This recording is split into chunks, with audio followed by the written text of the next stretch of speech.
Bismillahirrahmanirrahim. Assalamu alaikum class. Myself Gulshan and I really hope so you all are well. We already discussed about the topic of the coal and we already know that what is coal, what is the type of the coal, history of the coal, uses of the coal. Today we discuss about the topic of the coal and type of the coal. There are basically two types of the coal on the basis of the carbon contents that are present in it. They are called coking coal and non-coking coal.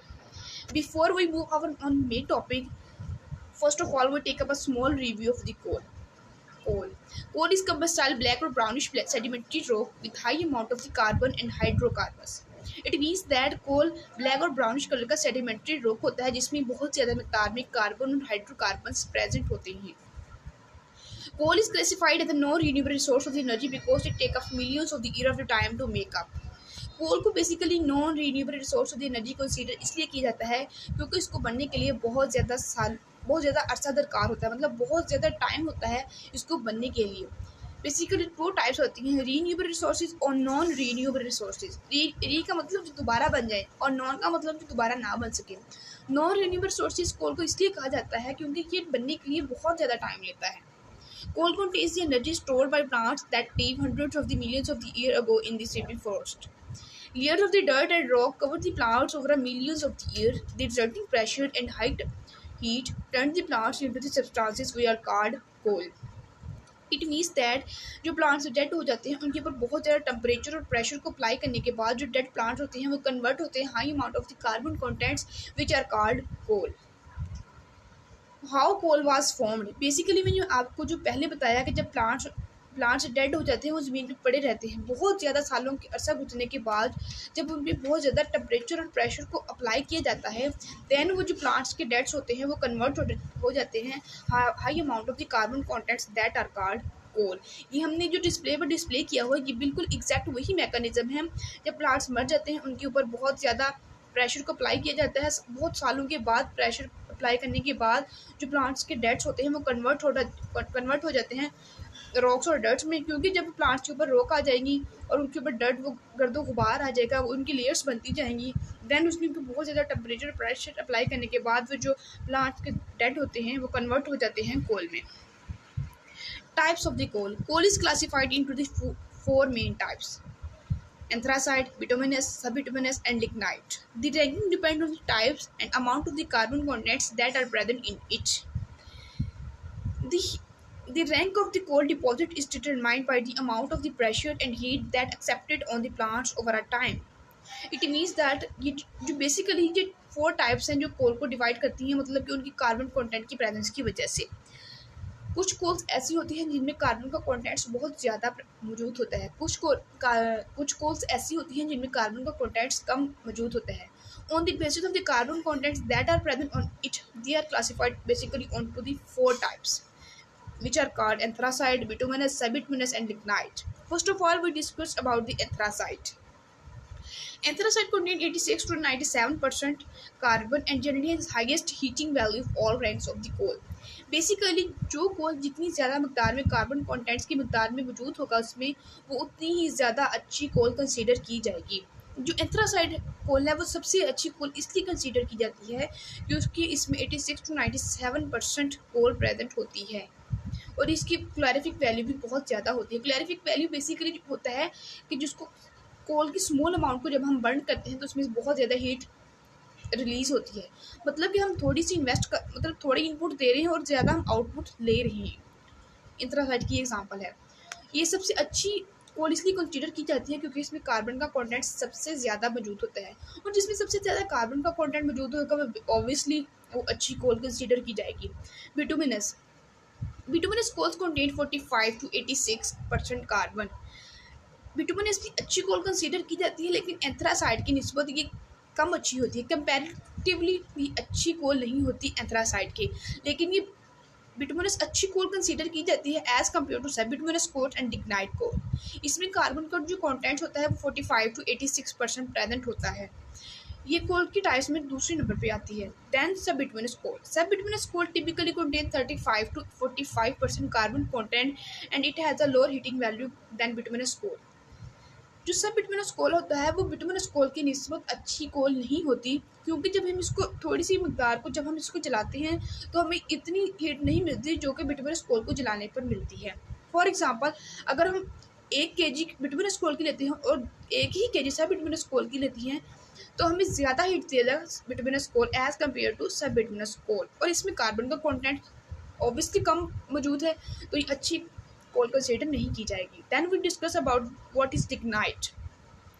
Lignite contains 25 to 35% carbon and has the lowest energy content of all coal ranks। मैंने आपको पहले ये बताया जिसमें carbon का content जितना ज़्यादा मौजूद होगा वो कोल उतनी ही ज़्यादा अच्छी कंसीडर की जाएगी। लिग्नाइट कोल में सबसे कम कार्बन का कंटेंट मौजूद है, इसलिए वो कंपैरेटिवली सबसे वीक कोल कंसीडर की जाती है। Lignite coal deposit tend to relatively young and not subjected to the extreme heat और प्रेशर। इसका मतलब ये हुआ कि लिग्नाइट कोल को बहुत ज़्यादा अच्छी कोल कंसीडर इसलिए नहीं किया जाता क्योंकि इसमें कार्बन का कंटेंट बहुत कम मौजूद होता है, और इसकी जब हम थोड़ी सी अमाउंट को जलाते हैं तो हमें बहुत ज़्यादा हीट नहीं मिलती। मतलब कि इसकी ज़्यादा अमाउंट चलाएंगे तो ज़्यादा वो तो हमारा नुकसान ही होगा। हम तो चाहते हैं कि हम थोड़ी चीज़ को इनपुट करके हम ज़्यादा आउटपुट लें। अगर हम कोई कारोबार भी करते हैं तो बेसिकली हम चाह रहे होते हैं कि हम इन्वेस्टमेंट थोड़ी दें और हमें ज़्यादा से ज़्यादा उसकी बचत हो। इसीलिए ये सेम प्रोसीजर उसके बिटुमिनस लिग्नाइट एंथ्रासाइड और सबबिटुमिनस कोल्स का होता है। Now we move our on basic topic that is called coking coal. Coking coal is the heating of the coal in the absence of the oxygen to a temperature above than 600 degrees centigrade to drive off the volatile components of the raw coal, leaving hard, strong, porous materials of the high carbon contents are called coke. अब हम coking कोल की definition की तरफ move करें तो ऐसी कोल जिसको हम ऑक्सीजन की एब्सेंस में 600 डिग्री सेंटीग्रेड के टेम्परेचर पर जलाती हैं तो उसके जलाने के बाद जो हमें मटेरियल मिलता है वो लिविंग का हार्ड मतलब कि सख्त, स्ट्रॉन्ग मजबूत, पोरस पोरस मतलब पोरस तो आपको पता ही है, material of the high carbon contents are called coke. In other words वो shortly describe that the coking coal is that coal which produce on burn coke, मतलब कि ऐसी कोल जो बर्न होने पर कोक को प्रोड्यूस करती है कोकिंग कोल कहलाती है। और जब हम कोल को बर्न करते हैं वो in the absence of the oxygen, मतलब कि ऑक्सीजन की एब्सेंस में हमने जब उसको बर्न करना है कोल को तो वो कन्वर्ट होगी कोक में। ऐसी कोल जब हम उसको बर्न करें वो हमें मतलब कि प्रोडक्ट में कोक ज़रूर दे, जिसके जलाने से कोक ज़रूर पैदा हो, उस कोल को हम कोकिंग कोल कहते हैं इन सिंपल वर्ड्स। और उस पर जलाने के बाद हमें हार्ड, स्ट्रॉन्ग और porous material high carbon contents मिले, वो कोल को हम कोकिंग कोल कहते हैं। Then coke consist almost entirely of carbon, मतलब कि जो कोक होता है ना उसमें बहुत ज़्यादा मिकदार में कार्बन का कॉन्टेंट प्रेजेंट होता है। When a kilogram of the coal is burn it released more heat than a kilogram of the original coal. जब हम कोक की थोड़ी सी मिकदार को जलाते हैं ना तो हमें ओरिजिनल कोक की निस्बत बहुत ज़्यादा हीट देती है। देन मेट्रोलॉजिकल कोल, कोकिंग कोल को हम मेट्रोलॉजिकल कोल भी कहते हैं। मेट्रोलॉजिकल कोल और coking coal is the grade of the coal, मतलब कि कोल की ग्रेडिंग की जाती है, इसलिए हमें इसको मेट्रोलॉजिकल कोल भी कहा जाता है। Is the coal of the coal that use to produce good quality of the coke, मतलब कि मेट्रोलॉजिकल कोल बेसिकली वही कोकिंग कोल ही होता है which produce a good quality of the coke. मैंने आपको पहले भी बताया कि कोकिंग कोल्स वो कोल्स होती हैं जिसको हम बर्न करते हैं तो वो हमें कोक देती हैं। ऐसी कोल्स जिसको हम बर्न करें तो अच्छी मिकदार में और अच्छी क्वालिटी की कोक दे, उसको हम कोकिंग कोल कहते हैं। Coke is essential fuels and reactant is the blast furnace process of the primary steel making, मतलब कि जो कोकिंग कोल है वो प्राइमरी की होती है स्टील की प्रोडक्शन के लिए। The demand for metallurgical coal is highly coupled to demand for the steel, मतलब कि कोकिंग कोल ज़्यादातर इसलिए रिक्वायर्ड होती है क्योंकि वो स्टील को बनाने के लिए यूज़ की जाती है। Primary steel making companies often have a division that produce coals for coking to ensure stable and low cost supply, मतलब कि जितनी ज़्यादा मिकदार में हमारे पास कोकिंग कोल प्रेजेंट होगी उतनी ही ज़्यादा मिकदार में हम स्टील की प्रोडक्शन कर सकते हैं। किसी भी मुल्क की मुआशरत में स्टील की प्रोडक्शन का बहुत बड़ा हाथ होता है। और जब हम पता है कि कोकिंग कोल के नतीजे में कोक बनती है और कोक ही बेसिक की होती है स्टील की प्रोडक्शन के लिए। अगर मैं आपको एग्जांपल दूँ, एक मैं आपको डायलॉग बोलती हूँ, फेमस डायलॉग, अगर आपको समझ आ जाए, फेमस नहीं मतलब कि केमिस्ट्री के लिहाज से अगर हमने बनाया है, if you want to enter in the room of the steel then it's key is coke. If you want to enter in the room of the steel then it's key is coke. मतलब कि अगर आप steel के कमरे में दाखिल होना चाहते हैं, उसकी चाबी के लिए बेसिक चाबी उसकी कोक है। कोक आपके पास मौजूद होगी तो आप स्टील के कमरे में दाखिल हो सकते हैं। इसी तरह स्टील की प्रोडक्शन में कोक बहुत ज़्यादा इम्पोर्टेंट होती है। जो कुकिंग कोल होती है, हम उसकी कैरेक्टरिस्टिक्स के बारे में अगर बात करें, metrological coke produce strong low density coke when it is heated in the low oxygen environment. On heating, the coal soften and volatile components evaporates and through pores in the mass. During cooking, the material swells and increase in volume. इसकी characteristic की अगर हम बात करें, जब हम इसको जलाते हैं, थोड़ी मिकदार को जलाते हैं तो हमें बहुत ज़्यादा मिकदार में ऑक्सीजन मिलती है। जैसे जैसे हम कोल को बर्न करते जाएंगे, वो उसका जो अच्छी कुकिंग कोल्स होंगी उनका मटेरियल स्वेल्स होता जाता है और उनका जो वॉल्यूम होता है वो इंक्रीज होता जाता है। जैसे कि अगर कोई हमारे पास गुब्बारा है, उसमें पानी डालते जाए तो वो फूलता जाता है। बिल्कुल सेम मेथड यही होता है। जब हम कोल को जलाते हैं, तो जब हम उसको जलाते हैं वो फूलती जाती है, उसका वॉल्यूम फैलता जाता है। ये अच्छी कुकिंग कोल की निशानी होती है। फर्दर हम कुकिंग कोल को अगर हम डिवाइड करें, there are several type of the cooking coal and metrological coke same words. Metrological coal और कुकिंग कोल दोनों सेम चीज़ें ही होती हैं। कुकिंग कोल को फर्दर हम डिवाइड करें, हार्ड कुकिंग कोल्स, उसको हम स्टैंडर्ड के तौर पे HCC के तौर पे मीडियम कुकिंग कोल और semi soft cooking coal. What is the metrological coal found and where is meteorological coke is found?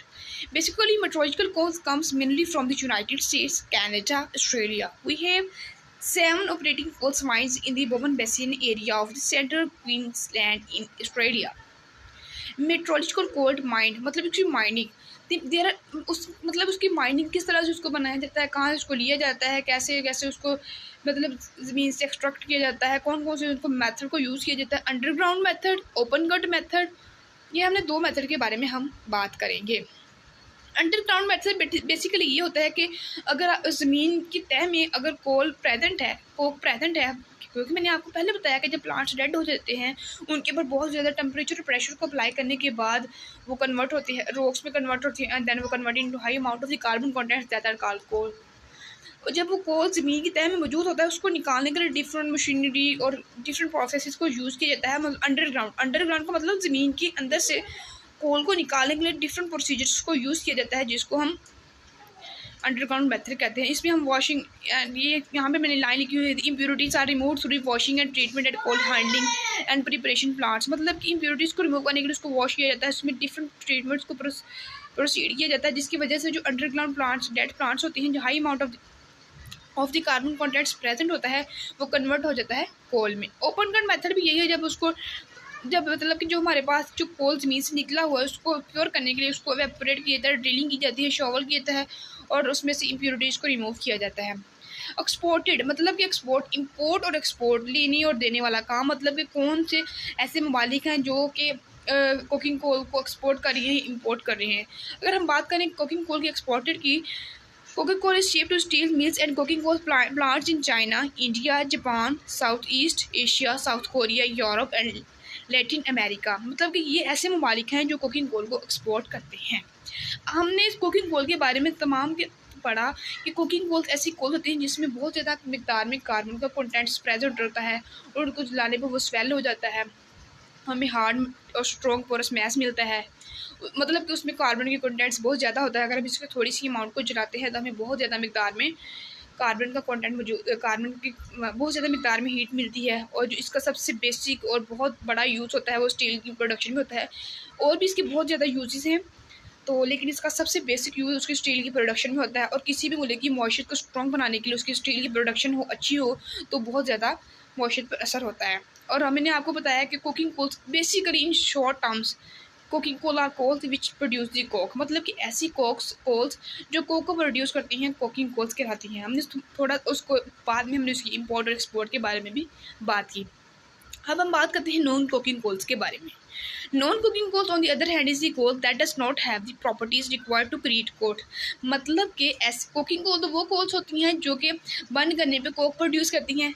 Non cooking कोल बिल्कुल इसी का ऑपोजिट होता है। ऐसी कोल जिनको बर्न किया जाए उनकी प्रोडक्शन में कोक नहीं बनती। मतलब कि वो जो कोल्स होती हैं वो कोक को प्रोड्यूस करती हैं, ये कोल्स होती हैं वो कोक को प्रोड्यूस नहीं करती।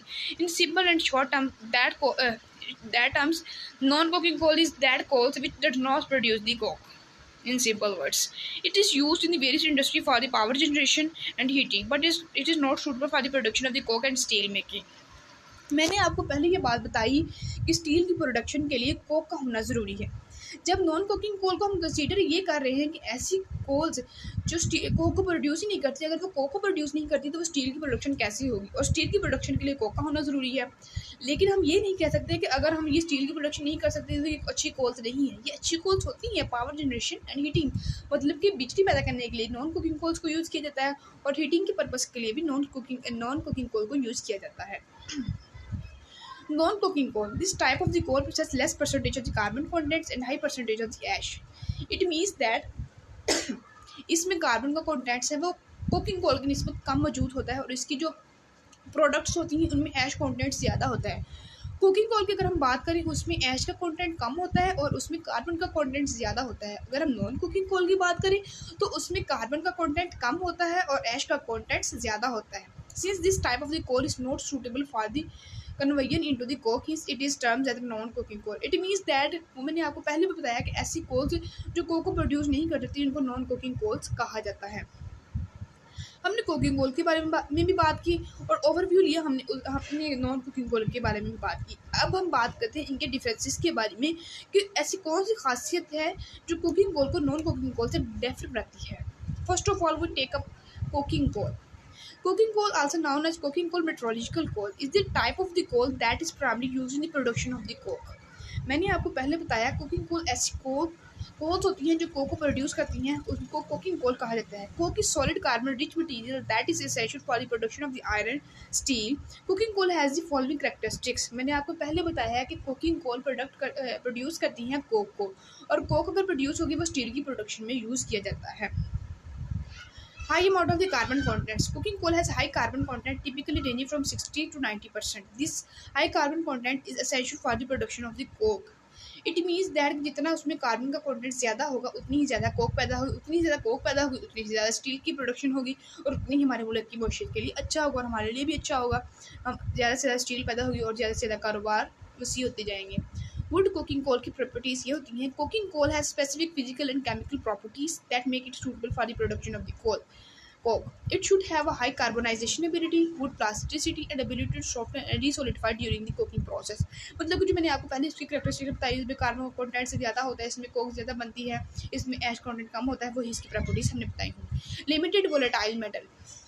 वोलेटाइल मेटल क्या होता है? Cooking coal has lower volatile metal content as compared to the non-coking coal. This is important to ensure that coke produced is strong and does not break easily during iron and steel production. It means that कि जो इसका volatile components होता है वो limited होता है as compared to non-coking coal. क्योंकि हमने बताया कि कोकिंग कोल कोक को प्रोड्यूस करती है जो कि स्टील की प्रोडक्शन के लिए बहुत ज़्यादा जरूरी होती है, और जो कोक होती है वो किसी भी स्टील को स्ट्रॉन्ग बनाती है। वो जो हमने बात कर ली कि कोकिंग कोल की उसमें करेक्टरिस्टिक, उसकी कार्बन का कंटेंट, उसमें ऐश का कंटेंट, उसके वोलेटाइल मेटल के बारे में। नाउ हम बात करते हैं कि नॉन कुकिंग कोल के बारे में। Non cooking coal also known as thermal कोल और स्टीम कोल। बेसिकली थर्मल कोल वो भाप और स्टीम से निकला हुआ थर्मल और स्टीम कोल। भाप से मतलब कि बेसिकली जो भाप होती है हम उसको इलेक्ट्रिक जनरेशन के लिए, मतलब कि इलेक्ट्रिसिटी की प्रोडक्शन के लिए यूज़ करते हैं। इस primary use for the power generation industrial purpose. जो नॉन कुकिंग कोल होता है वो इंडस्ट्रियल पर्पस के लिए यूज़ होने वाले कोल्स होते हैं। It has following characteristics. पहले हमें कुकिंग कोल की कैरेक्टरिस्टिक्स के बारे में पढ़ा, अब हम बात करते हैं नॉन कुकिंग कोल के बारे में।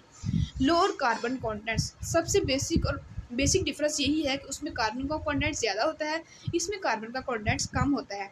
नॉन कुकिंग कोल में generally has less carbon content as compare to the cooking coal, typically ranging from 40 to 70%. It means that कि कुकिंग कोल की निस्बत नॉन कुकिंग कोल में कार्बन का कंटेंट्स कम मौजूद होता है, इसमें हाई है ऐश कंटेंट। मैंने आपको पहले बताया कि कुकिंग कोल का जो इसमें ऐश का कंटेंट है वो कम मौजूद होता है, नॉन कुकिंग कोल में ऐश का कंटेंट ज़्यादा होता है। अब हम इसको रीड कर लेते हैं। Non cooking coal has high value of ash content which means it produce a more ash when burn. मतलब कि जब इसको जलाया जाता है, जो ऐश बेसिकली क्या होती है, राख, मतलब राख होती है। जब उसको जलाया नॉन कुकिंग कोल की थोड़ी सी अमाउंट का अगर हम जलाएंगे हमें बहुत ज़्यादा मिकदार में ऐश मिलेगी। नॉन कुकिंग जब हम कुकिंग कोल को जलाएंगे थोड़ी सी मिकदार को जलाएंगे तो हमें थोड़ी सी मिकदार में ही ऐश मिलेगी। This make is less suitable for the production of the coke. Higher volatile metal. Non cooking coal की ये करेक्टरिस्टिक्स है, उसमें लोअर वोलेटाइल मैटर था, और नॉन कुकिंग कोल की वही इसकी अपोजिट करेक्टरिस्टिक है जिसमें हाई वोलेटाइल कंटेंट्स प्रेजेंट होता है। Lower cooking properties, non cooking coal does not possess the necessary property for cooking and production of the coal. वही मैंने जो आपको पहले बात बताई कि नॉन कुकिंग कोल में इतनी सलाहियत नहीं होती कि वो कोक को प्रोड्यूस कर सके।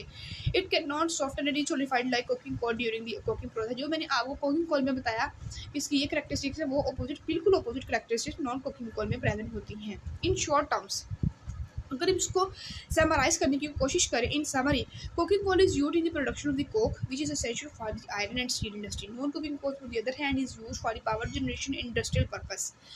मतलब कि अगर हम शॉर्ट टर्म से हम कुकिंग और नॉन कुकिंग कोल का कंपैरिजन करें तो कुकिंग कोल ऐसी कोल्स होती हैं जो कि कोक प्रोड्यूस करती हैं। जब कोक प्रोड्यूस हो जाएगा तो स्टील की प्रोडक्शन हो जाएगी। एक लिहाज से तो कुकिंग कोल भी बहुत ज़्यादा ज़रूरी है। अगर हम नॉन कुकिंग कोल की बात करें तो इसकी अहमियत को भी नज़रअंदाज नहीं किया जा सकता। नॉन कुकिंग कोल को भी पावर जनरेशन और इंडस्ट्रियल पर्पज़ के लिए यूज़ करते हैं। यूजेस ऑफ द नॉन अगर हम बात करें uses of the cooking coal के बारे में, cooking coal also known as metrological coal और cooking coal, it is primary used in the production of the iron industry for the production of the coke.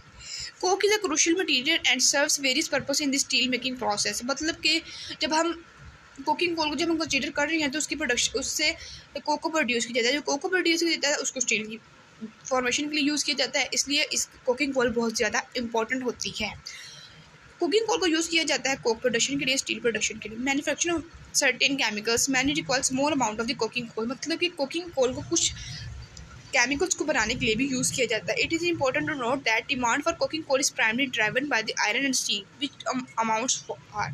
मतलब कि इन short terms वैसे तो cooking coal के बहुत ज़्यादा यूजेस हैं, उसको अदर पर्पज के लिए भी यूज़ किया जाता है, लेकिन जो कुकिंग कोल का सबसे बेसिक यूज़ यही होता है कि वो कोक बनाता है और कोक से स्टील बनती है। मतलब कि कुकिंग कोल को स्टील की प्रोडक्शन का बेसिक यूज़ करने के लिए पैदा करने स्टील की प्रोडक्शन के लिए बेसिकली यूज़ किया जाता है। ये था आज का हमारा टॉपिक, बेसिकली जो था कुकिंग और नॉन कुकिंग के बारे में। जो हमने इसको डिटेल्स में पढ़ा, उसकी प्रोडक्शन के बारे में, उसकी यूजेस के बारे में, उसकी हिस्ट्री के बारे में और उसकी इम्पोर्ट और एक्सपोर्ट के बारे में। आई रियली होप सो कि आपको इस टॉपिक की समझ आ गई होगी। अगर फिर भी किसी को इस टॉपिक में कोई भी मसला हो तो वो मुझसे कमेंट सेक्शन में पूछ सकता है। आज का जो हमारा टॉपिक कंप्लीट होता है। ओके जी, दुआओं में याद रखिएगा। अल्लाह हाफिज़, फ़ी अमान अल्लाह।